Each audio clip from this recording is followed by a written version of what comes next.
Hey, welcome everybody. We're on to chapter 2 this week, which is law and creating a safe work and healthy workplaces. So it's essentially the legal part and occupational health and safety. Okay, just before we get going, I'm going to give you a couple notations or some notations that I used in the slides from now on.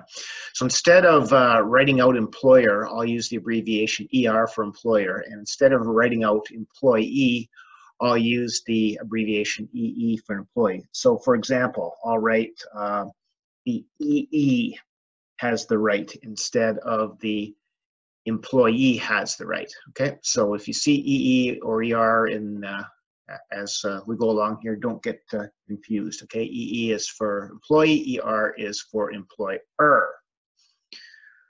Okay, so the key idea then for chapter 2, which deals again with employment laws and health and safety, is employment laws give both workers and organizations, so employers and employees, rights, it's an important word, and they impose responsibilities. Key among the employment rights are the avoidance of unfair discrimination and working in a safe environment. All right, so just to break that down a little bit, and we'll go into quite a bit more excruciating detail as we go through the slides, but if we talk about workers and organizations' rights, some example is under employment standards, for example, the employee has a right to a minimum of $15 an hour in Alberta.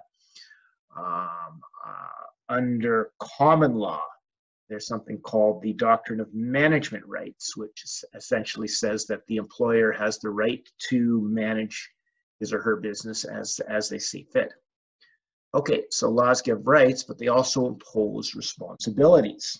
And again, really quick examples here. An employee under common law has a responsibility not to badmouth their employer, and that extends actually beyond the workplace, which is interesting.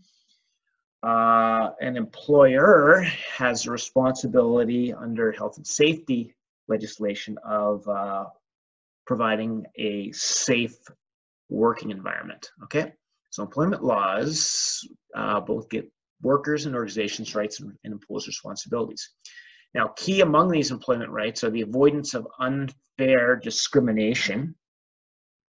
And that comes in when we get to human rights legislation in particular. That's a big one.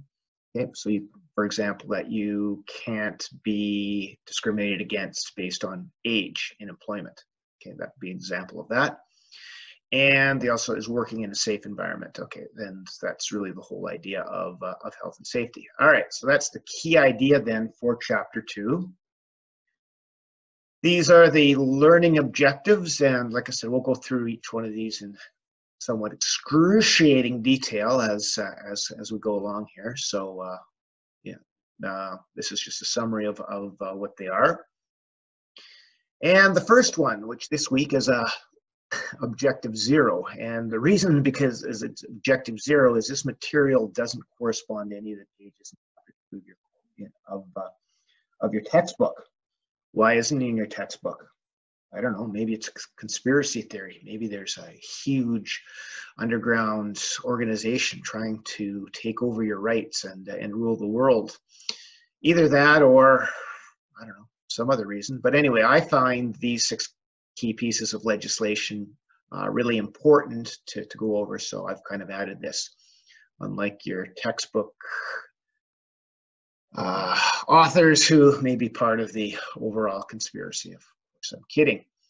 All right, so what are those 6 key pieces of legislation? Here they go. Number 1, the Alberta Employment Standards Code. Okay, so you would be familiar with, likely if you've worked, would be familiar with this. One of the key provisions under the Employment Standards Code is the minimum wage in Alberta. Hourly wage for people over the age of 18 right now is $15 an hour. Okay, that's an example there. Number 2, the Occupational Health and Safety Act, which deals, like it says, with health and safety. And we'll go through quite a bit of detail on that a little bit later. The Alberta Human Rights Act. Okay, this is an act that prevents unfair discrimination. Okay, and we'll go through that in a bit. The Workers' Compensation Act, key word here is that it is no-fault insurance that employers are required to carry.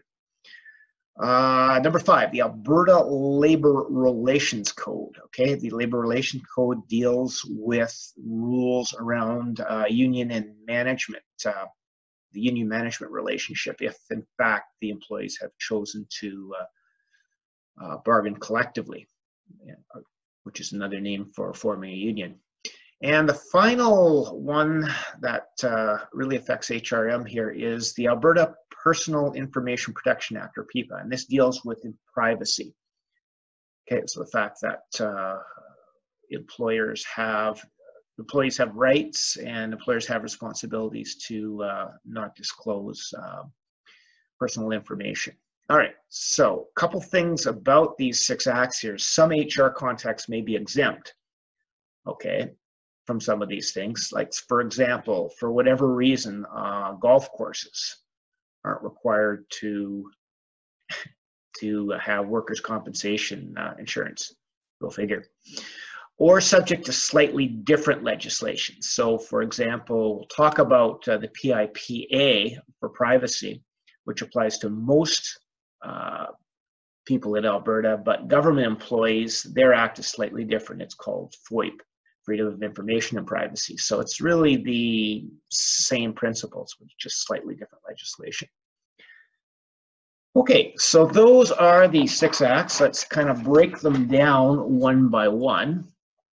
And the first one we'll go through here is the Employment Standards Code. Now, key thing about the Employment Standards Code. The Employment Standards Code set minimum standards for terms and conditions of employment, and the areas are wages, vacation pay, overtime pay, parental leave, termination pay, etc. Okay, so the classic employment standards, minimum standard is minimum wage, okay, which right now is $15 an hour if you're over 18, and it's 13 something if you're a student in certain situations who is under 18, okay? So that's an example of an employment standard. Another employment standard, employees with less than 3 months service may be terminated without cause. Okay, so there's, in the first 3 months of employment, the employer could say, goodbye, you're done. Doesn't have to give you a reason and doesn't have to give you any notice or pay in lieu thereof, all right? So take a look at this sometime. The employment standards, this act here, here's a good link for it right now. And we'll go through a little bit more of this, I think, in class a little bit later on this week here, just to, because it is such an important piece of legislation. In fact, I think it's probably the most important one that you guys will deal with as business people or human resource people. Second one is the Occupational Health and Safety Act, and this is legislation that sets out minimum safety standards, policies, and practice that both employees and employers have to follow. Okay, so I would say that this is probably the second most or equal first most, if that makes any sense, important legislation to do that. Okay, so just a really quick example of occupational health and safety would be employers have to provide PPE, personal protective equipment, in situations that employees can be that are hazardous to employees. Okay, that's an example of that. And again, we'll go through this in much more detail later on, but Alberta Occupational Health and Safety, as it stands, very self-explanatory, deals with the health and safety of employees and the responsibilities that employers have, actually that they both have. Human Rights Act, okay, so the Human Rights Act prevents, where do we do it? Human Rights Act protects individuals from unfair discrimination on specific grounds. Okay, and again, we'll go through, there is a such thing as fair discrimination, and we'll go through that a little bit later on. But just to give you a really quick example is that with human rights, age is a protected grounds. So if the college didn't want to hire Bill based on the fact that he's, 55, no, not 55, when you're reading this, 59 years of age, and that's the only reason that they didn't hire him, that would be prohibited. Okay, that would be unfair discrimination based on age.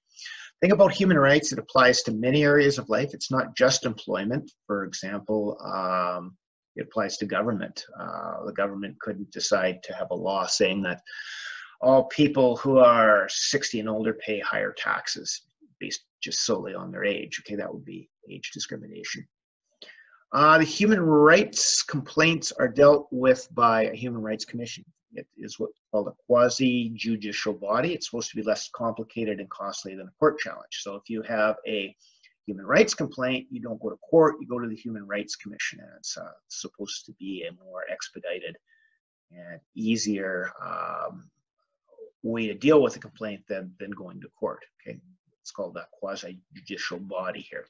And if you want to know that here, chances are, as an employer, as an employee, you probably won't be dealing with a human rights complaint. But you certainly need to know the law so that you don't end up in that situation.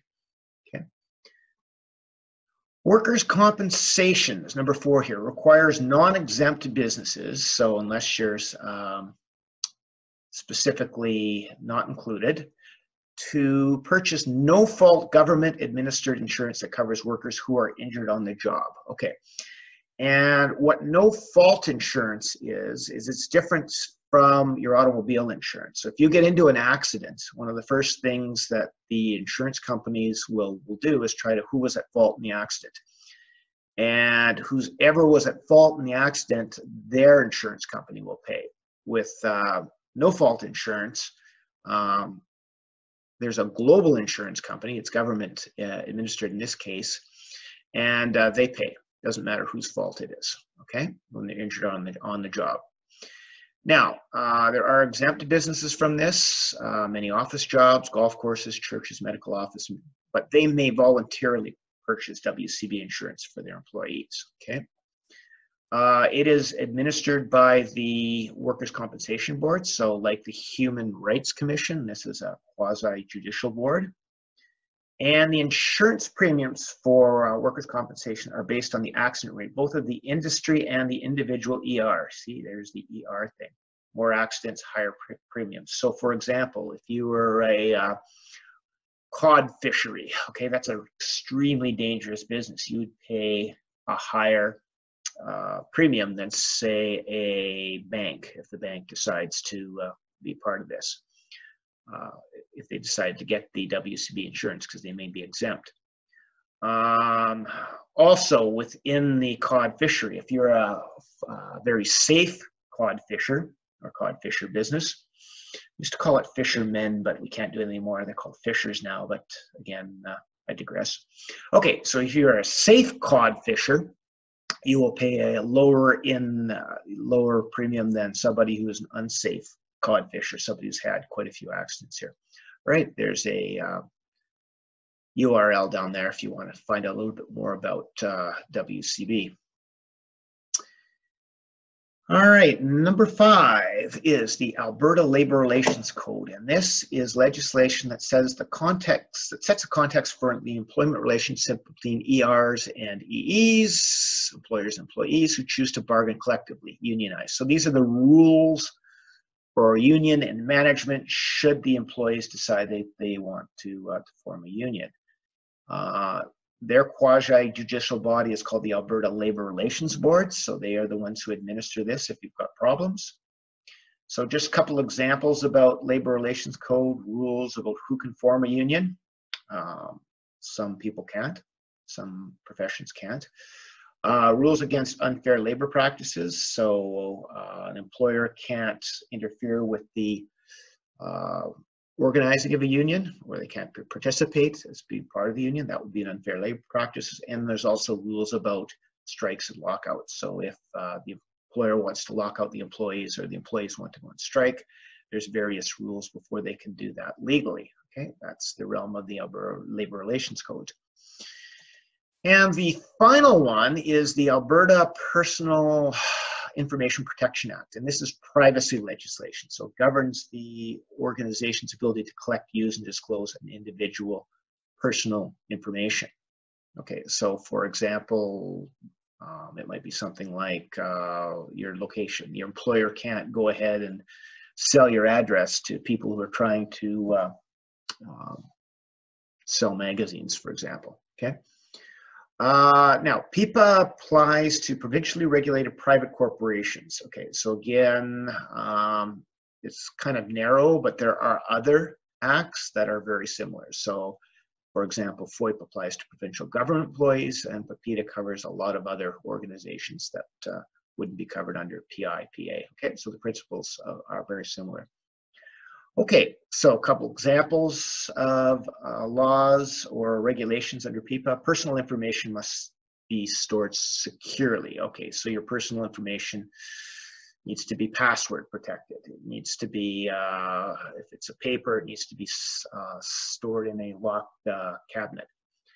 And organizations must tell people how they're going to use the gathered personal information before they collect it. So if they're collecting your address,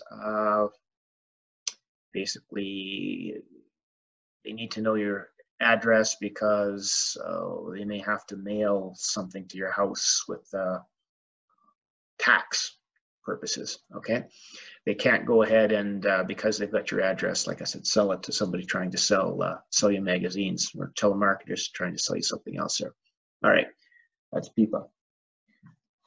Okay, final thing in this objective here is sort of the difference between compliance-based and complaint-based laws, okay?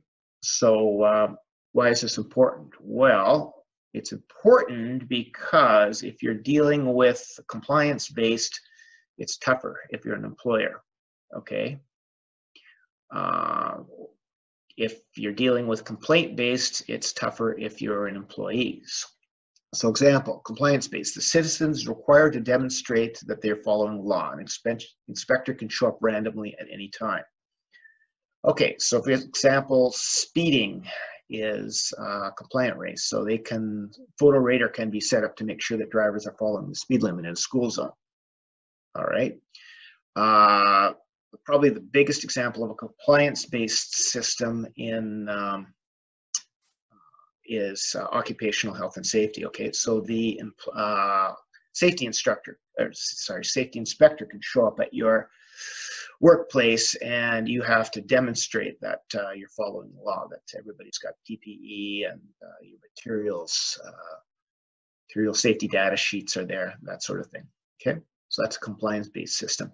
Complaint-based system, the government assumes you're not breaking the law unless otherwise notified. If someone complains, the citizen has broken the law, the inspector will show up. Okay, so your neighbor calls the municipal bylaw to complain that you're raising pigs in your backyard.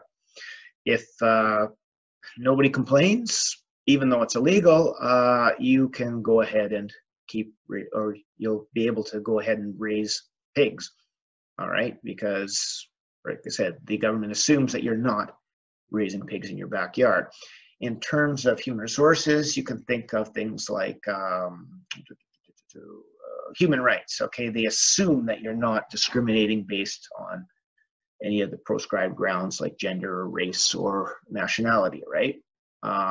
In order for somebody to enact a penalty under the human rights, they have to complain, okay? So they have to complain they've been discriminated against.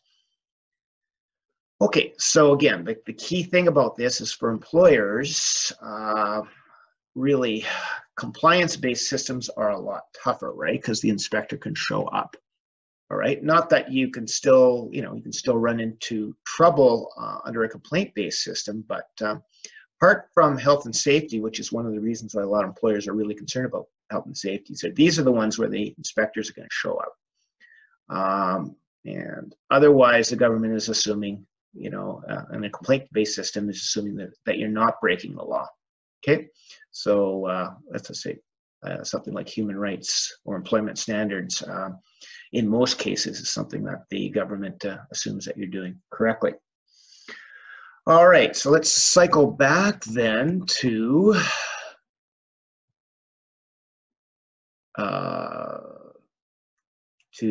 objective 0 here, and the 6 key pieces of legislation here. So just to recap very quickly. Okay, number 1, employment standards codes. Okay, so that deals with minimum standards. It's kind of the key word there, things like minimum wage and minimum vacation. Occupational health and safety, self-explanatory, deals with the health and safety of employees. Human Rights Act prevents unfair discrimination.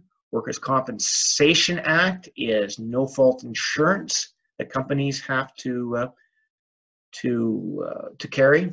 Alberta Labor Relations Code, keyword there is union management rules. And finally, Alberta Personal Information and Privacy Act, or PIPA, or similar, and that deals with privacy, private information that an employer would collect from an employee.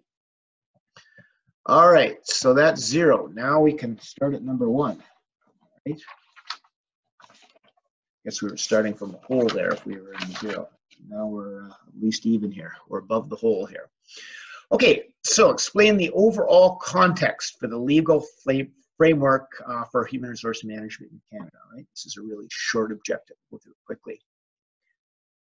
Okay, so federal, provincial, and territorial government set some limits on HRM. Example, minimum wages. Okay, and why did they set limits on HRM? Well, because we have laws. Because the free market might allow things that we don't think are socially acceptable. So, for example, labor or an 18-hour workday without overtime. You could probably find 12-year-olds who want to work, and you could probably find people who are so desperate that they work an 18-hour day without overtime. But we as a society has decided, no, this is no good. So we've decided to put laws so we have some minimum standards. All right, so that's kind of the reasoning behind employment law. Okay, that being said, which 2 and 3 here deal with, is that if you're going to want to get competitive advantage through your people, you're going to want to go well beyond the minimum. Okay, so you're going to want to pay more than $15 an hour, for example, if you want to attract really good people. All right, so the laws are the minimums, but really, if you're looking for competitive advantage to the people, you're going to go beyond the minimum. All right. And number 3, legal landscapes are changing, complex, and differ slightly among jurisdictions. Okay, so the law is always changing. Good example in Alberta is the laws around overtime have changed effective November 1st. So the way overtime is calculated is more employer-friendly than it used to be under the NDP. And they differ slightly among jurisdictions. So the employment laws, again, something as simple as minimum wage might be slightly different in Saskatchewan than it is in Alberta.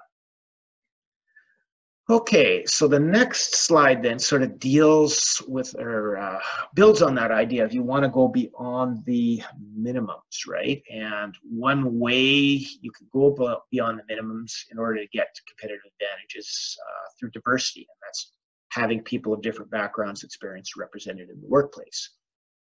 Okay, so there's no laws specifically mandating diversity, but again, studies have shown that diversity in a lot of cases, having different ages, ethnicity, genders can be profitable, even for the simple fact that you would like to have your workforce kind of profile the demographics of where you work. Okay. Or where you operate, sorry. Inclusion then is another thing that goes beyond the minimum. That's a sense of belonging and feeling respected, valued, and seen as an individual. Okay, so there's minimum standards where, I mean, you can't obviously discriminate, but you want to go beyond not discriminating and not taking up a level, and that would be inclusions, right? So going beyond the legal minimums, just avoiding unfair discrimination is a way to achieve advantage through your employees. All right, so that's rather simple objective there.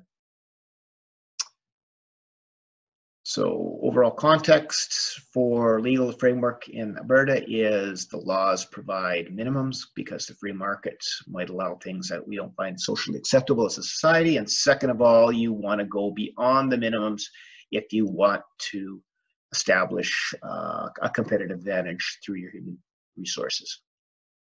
Okay, we're on to learning objective 2 right now, and there's quite a bit of content in this next objective, so stay tuned. So it says, discuss the major areas of employment legislations, including their relevance and implications, tough word, for human resource management. All right, so in a lot of ways, we're kind of detailing a lot of the areas we had in objective 0.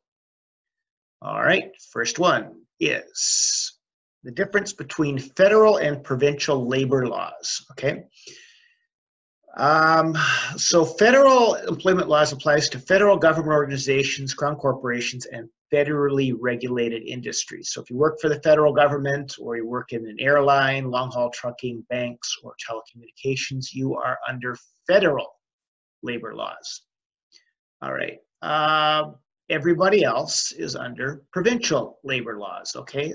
So for most employees, which is about 90%, 4% of workers in Alberta are under the provincial legislation. So he says, okay, Bill, that's really cool. So what? And the so what is there's minor differences between the two jurisdictions, okay? But for the most part, they're really, really similar. To give you an example, and I'm not sure if this is the fact anymore, but in the old days, under federal employment law, you were entitled to a minimum of 3 weeks vacation. Under Alberta law, for the first 5 years that you're working for somebody, you're entitled to a minimum of 2 weeks of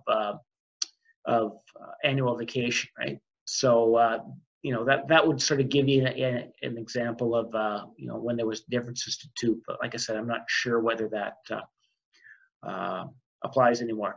So anyway, in your textbook, table 2.2 on 35, page 35 of your textbook will give you a little bit more details on that. But just be aware that there are 2, but generally speaking, the differences are quite minor.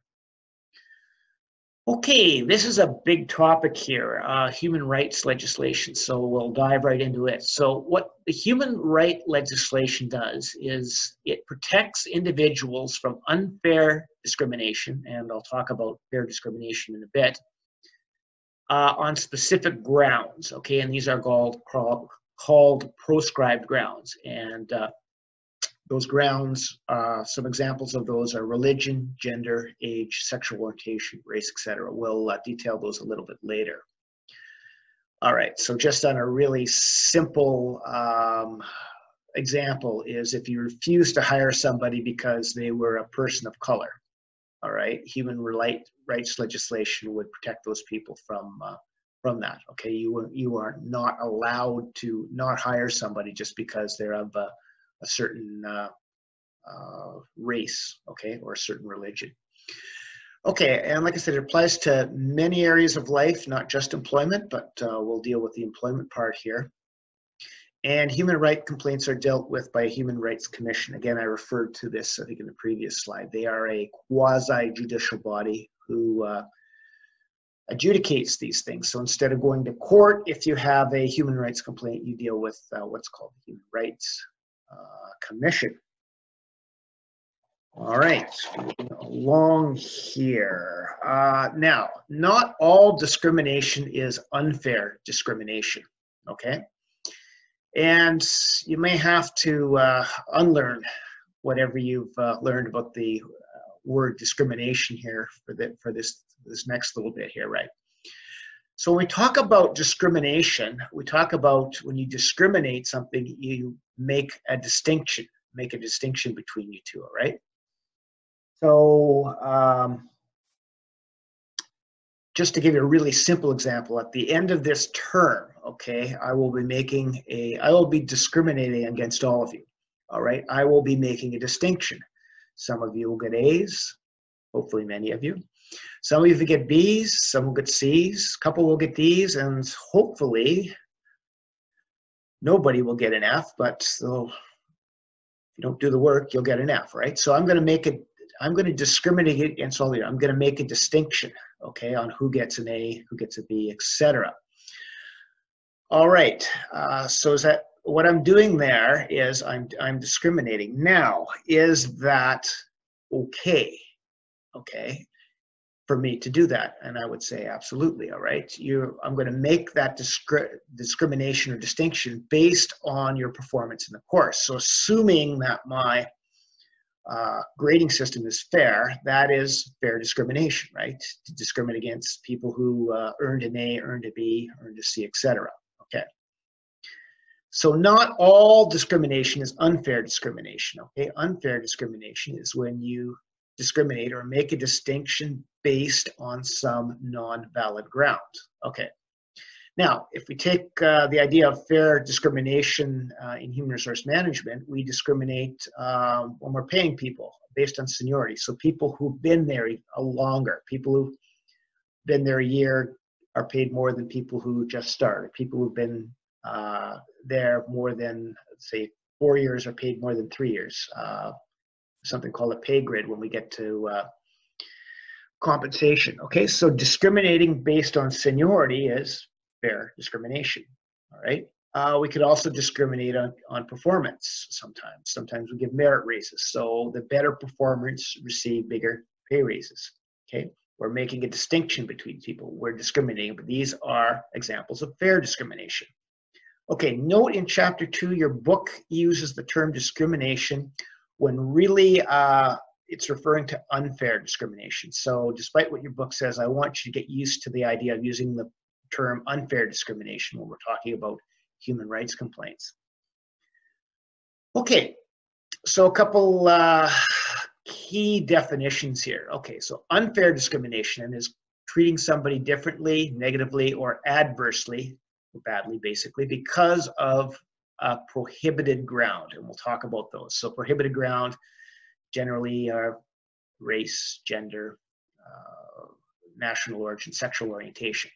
Okay, so if I don't hire somebody because they're of a certain race, that's unfair discrimination. If I don't hire somebody because of their gender, okay, I only hire women to be servers, that's unfair discrimination. Okay, now within unfair discrimination, there are two types. There's direct discrimination and indirect discrimination. Okay, so direct discrimination, policies or practices that clearly make an unfair distinction based on a prohibited ground. All right, so refusing to hire an Asian person because he or she is Chinese. I don't hire Chinese people, for example. That's direct discrimination.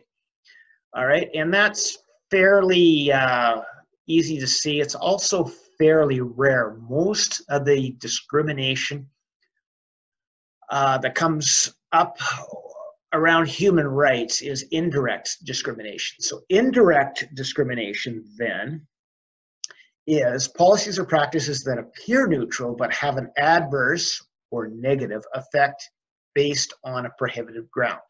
All right, so a classic example I use is, let's say you have a policy at your retail business that all employees have to work Saturday.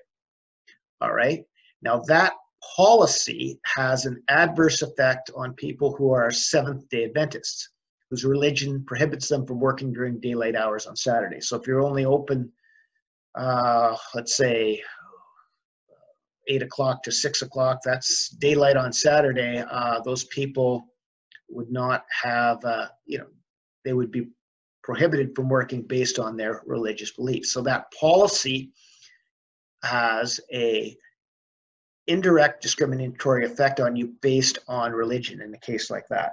All right. Give you another example. Let's say that you're hiring firefighters and you have a minimum height requirement of 5'4". All right. That minimum height requirement of 5'4" has a indirect discrimination effect on women, because women tend to be shorter than men. So there are fewer women who are above 5'4" than men who are above 5'4". All right. And let's say the reason that you won't hire people over under 5'4" is the fact that when they're driving the fire truck, they can't reach the pedals, can't reach the accelerator and the brake, so it would be a safety thing, all right? So a fact that something like we don't hire people who can't work Saturdays, or we don't hire people under 5'4", either one of those policies can have an indirect discrimination, right? It's not like we're hiring you because you're of your religion, because you're a Seventh-day Adventist. We're not hiring because you're a woman, but we are hiring you because of these practices, but these practices then have a discriminatory effect on particular groups, right? Hopefully that makes sense. Okay, so some of the prohibitive grounds, okay, partial list in most jurisdictions. Most of these things are fairly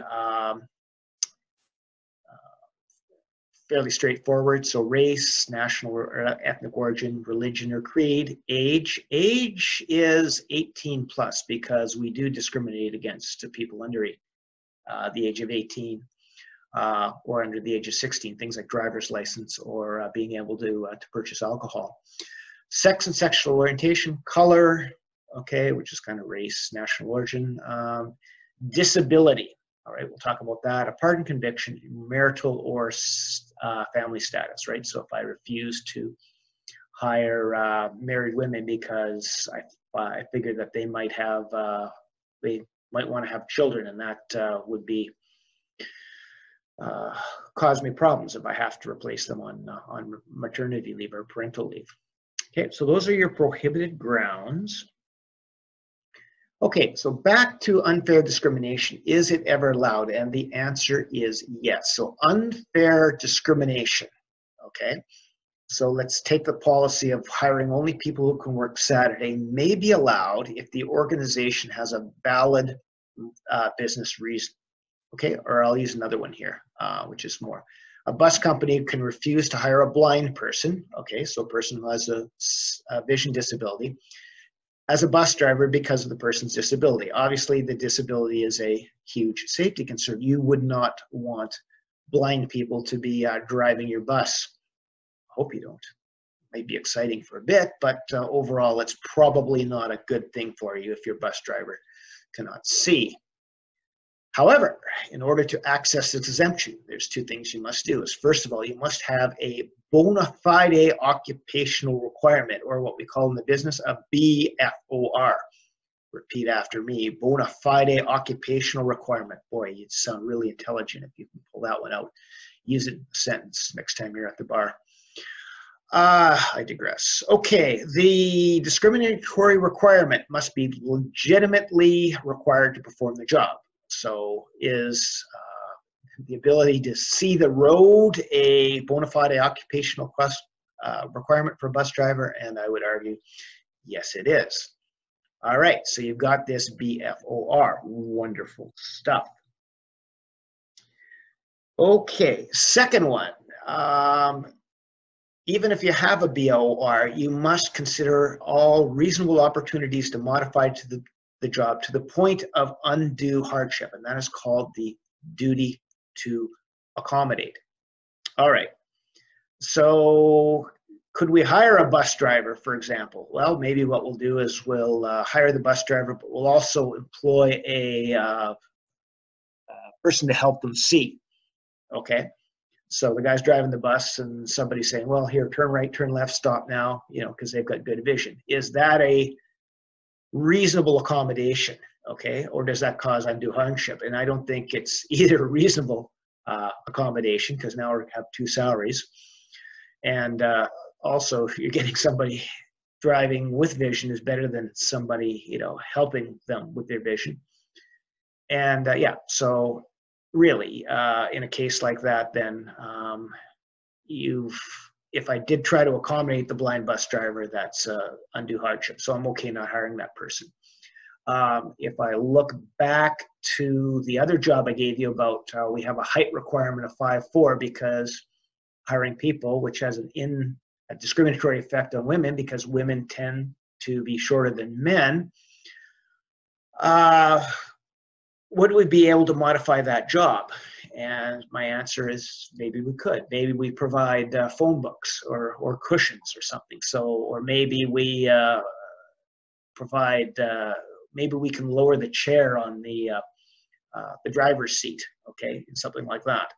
We could modify that. So that to me would be a reasonable accommodation to do that, right? With the Seventh-day Adventist, if they can't work Saturdays, is it reasonable to provide an exception for that particular person? Well, it might be. Let's say you've got, you're open 24 hours, or sorry, you're open 7 days a week, and you have like a couple hundred employees. So would it, would it really cause you undue hardship to for one or two of those employees who are Seventh-day Adventists if they didn't work Saturdays, particularly if they had to work all Sundays, for example? Okay, so in a case like that, I would argue that if you had 100 employees, a couple of them were Seventh-day Adventists who couldn't work Saturdays, yeah, you would change your policy, because that's not undue hardship, at least in my estimation. Okay, discrimination violation checklist. Okay, so a couple things. Did unfair discrimination take place?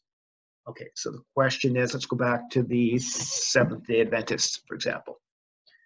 Okay, the policy not being able to work on Saturdays, that policy has a discriminatory effect based on religion on Seventh-day Adventists. Okay. Yes, so unfair discrimination did take place. Number two, was there a BFOR that justified the unfair discrimination? And the BFOR in this case must be that Saturday is our busiest day. We need most of our employees there on Saturday. So is that valid? Okay, well, if you could argue that, the fact that everybody has to work Saturday, that's pretty close. So let's just say, for example, in this example, it is. Okay. Proceed to say, did the ER attempt reasonable accommodation? All right. Well, maybe we make an exception in this case. Okay. So the reasonable accommodation is, no, you don't have to work every Saturday, but you have to work every Sunday. Okay. Does that provide undue hardship doing that? Probably not. So in a case like that, I think you'd have to hire the person. All right. And make the exception. All right, so note this particular slide, because it'll come back later when we take a look at cases. We'll do a case thing in class probably later on this week. So this is a really good little checklist to use. All right, so kind of note this one here.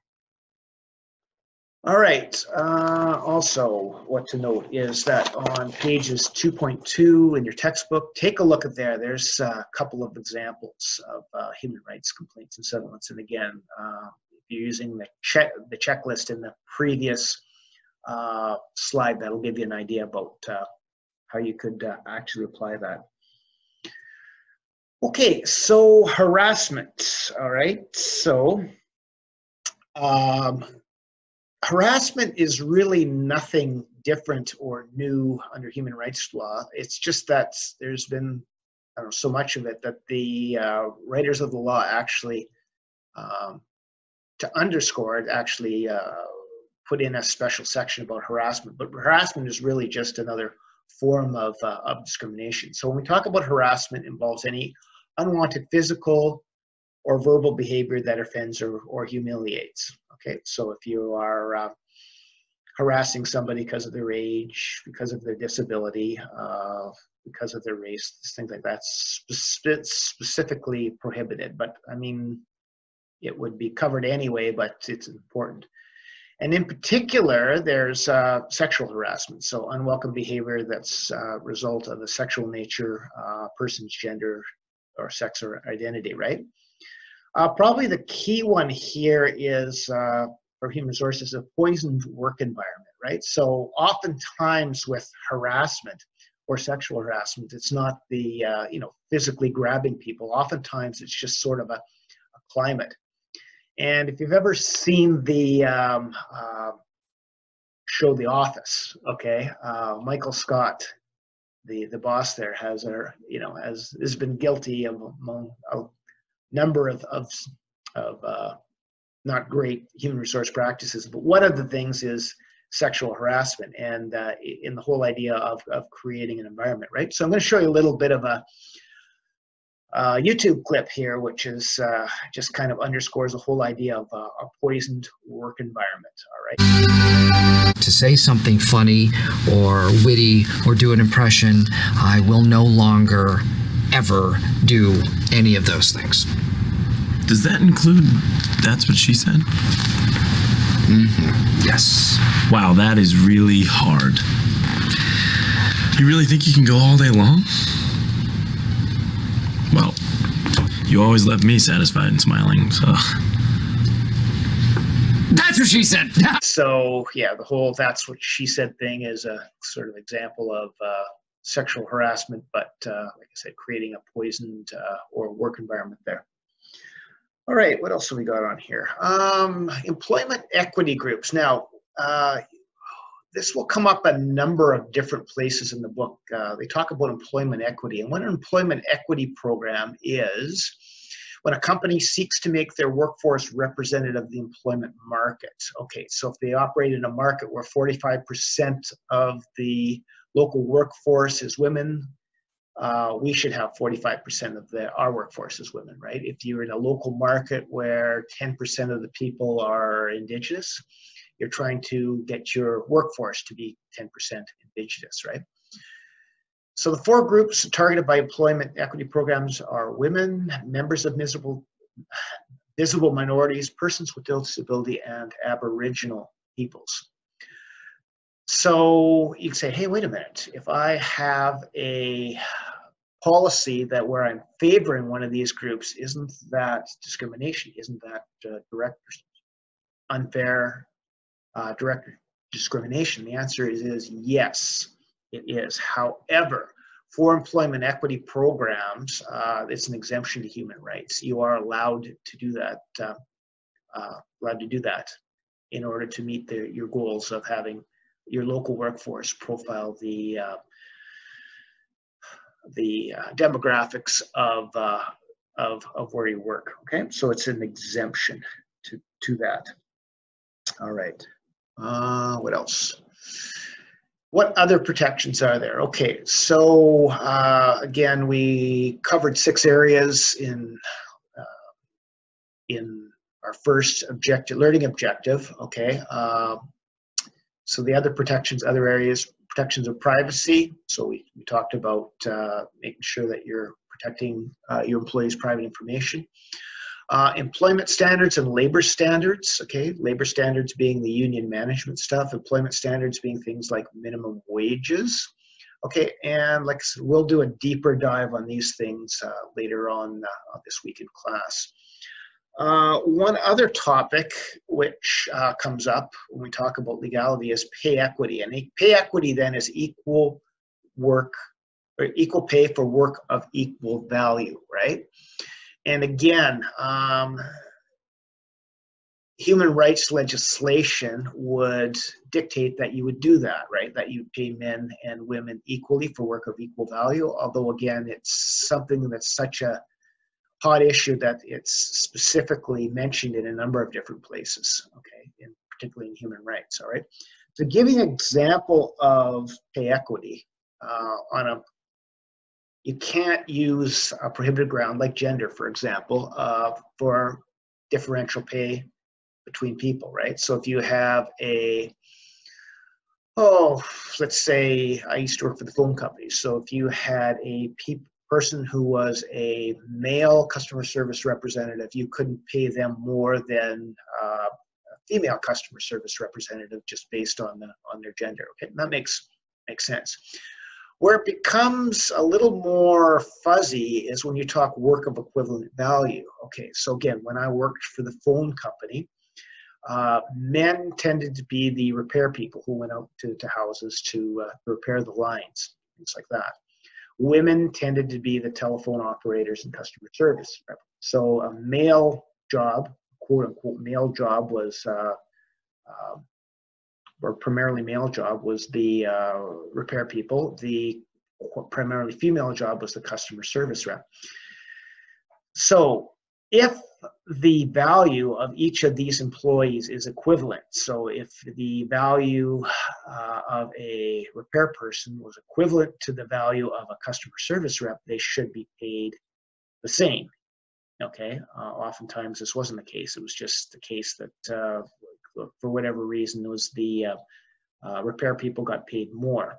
All right, and there's a way to do this. And there is a process that allows you to determine the value that different jobs have compared to each other. It's called job evaluation, and that's where you look at the skills, efforts, responsibilities, and working conditions of a job. So if you do a job evaluation and it finds out that the skills, effort, and responsibility of a customer service rep, which is a primarily female job, is equivalent to the skills, effort, responsibility, and working conditions of a repair person, which is primarily a male job, pay equity law requires you to pay them the same rate.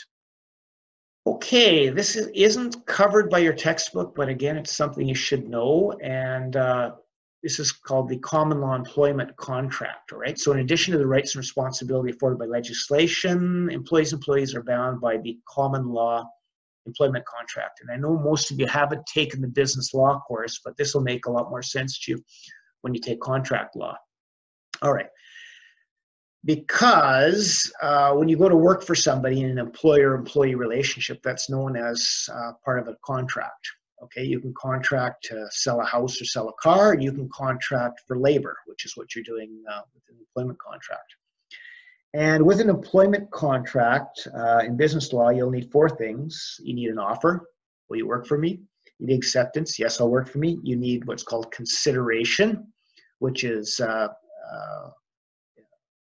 payment, okay, for $15 an hour, and you need intent. So intent basically says you can't make a contract. You can't trick somebody into making the contract.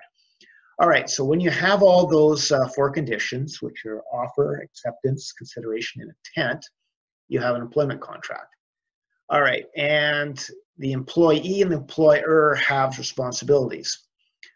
Some of them are obvious. Number one, employees provide labor per the agreement. So if I agree to work 40 hours a week at $15 an hour a week, you got to kind of show up. All right, makes sense. Perform the job competently. Okay, so if you don't perform the job competently, you can be released from the contract. Act in good faith towards the employer. So basically, I can't be bad-mouthing the employer. I can't be doing stuff that benefits me rather than the employer on company time, right? The other thing about good faith, which is really interesting, is it extends beyond the workplace, right? So if you're in the bar one night and you're saying, oh, you know, if I was in the bar one night saying, oh, that Medicine Hat College, they're a terrible place to work, you know, awful, awful place. Again, I'm not acting in good faith towards my employer. You know, I could be released from my contract based on that. Obey all lawful employer requests. Okay, so let's say, for example, the college decides tomorrow that, you know, the dress code for instructors will be a big rainbow wig and floppy shoes because you're all a bunch of clowns anyway. And I go, wait, I don't want to wear a rainbow wig and big floppy shoes. Well, if I want to remain in the employ of Medicine Hat College, I have to do that because it's a lawful request. I think I'd look great in a big rainbow wig anyway. All right, sort of hide the balding palette that I've got here. And finally, the last one is provide reasonable notice. We talk about employers having to provide notice for you. Under this, the employees are, but it's rarely happened that you know, employees, if you do, will be sued for not giving notice. But it is part of the common law in employment contract. Okay, so employer's responsibility: provide work for wages, benefit preferred to agreement. So if I agree to work for 40 hours a week at $15 an hour, they have to provide me 40 hours a week at $15 an hour per our agreement. Provide a safe environment. Okay, so yeah, PPE. You know, they can't ask you to do something that will endanger your safety. They got to provide PPE, personal protective equipment.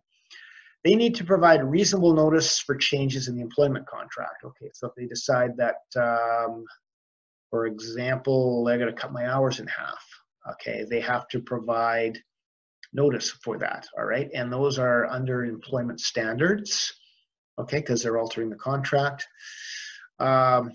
Yeah, but note that for some senior employees, the minimum for notice is quite beyond what is an employment standard. So, you know, after a year, I think they have to provide you 2 weeks notice or something for an employee. If you are a senior employee under common law, yeah, it's going to be much more than the minimums under employment standards. And the last one is assume vicarious liability for the employee in the course of employment. So if I crash a college vehicle in, you know, say if I was traveling on behalf of the college, I'm not responsible for the damages. Okay, the college has to do that. That's known as vicarious liability. All right, so just know that in addition to what the 6 things we talked about with law, there's also the common law employment contract that kicks in here. Okay, how are laws enforced then? And again, we talked about this, these quasi-judicial organizations, the Human Rights Commission for Human Rights, Privacy Commission for Privacy and Employment Standards, and Labor Standards Offices for violations of the Employment Standards Act, things like that, right? And the idea behind these quasi-judicial organizations is if you have a human rights complaint or you have an employment standards complaint, you don't want to have to go to court because it's expensive and very drawn out. So these commissions are supposed to make it easier to adjudicate these disputes. Okay, then, so that was quite a bit of stuff. Let's just recap that really quickly. Okay, discuss the major area of employment legislation and implications for HR. Okay, so very quickly then, you should know the difference between federal and provincial jurisdiction, noting that about 94% of people in Alberta fall under provincial. Major areas of employment legislation, know the 6 areas of legislation that we talked about in number 1. So this is kind of in this section here, you just want to know a few more details of those 6 areas. Human rights is particularly important of those 6. Know the difference between discrimination and direct discrimination, unfair discrimination, fair discrimination, direct and indirect discrimination. And also know the little checklist I gave you there. So when you are allowed to discriminate. Okay, so when you have a BFOR and when you've taken a look at your duty to accommodate, okay, which is important as well.